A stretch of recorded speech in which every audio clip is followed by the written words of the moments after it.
السلام عليكم ورحمة الله وبركاته. أهلا بكم في تربية على مهل، مساحة هادئة للتربية، فيها وعي، صبر، ولمسة رحمة. مع بعض نفهم، نهدأ، ونربي على مهل. في حلقة اليوم هنناقش تأثير الكلمة على الأبناء.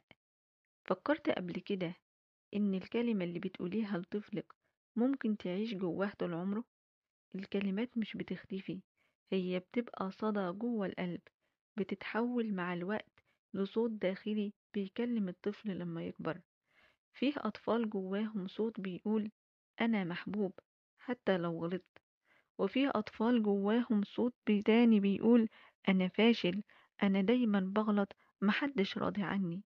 والفرق بينهم كلمة، كلمة قالتها أم في لحظة وراحت، لكن جوه الطفل ما راحتش. خليني أحكي لك حكاية زهرة وعمر ابنها.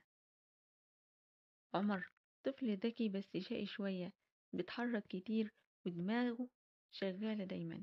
في يوم رجع البيت قلب كوباية العصير بالغلط.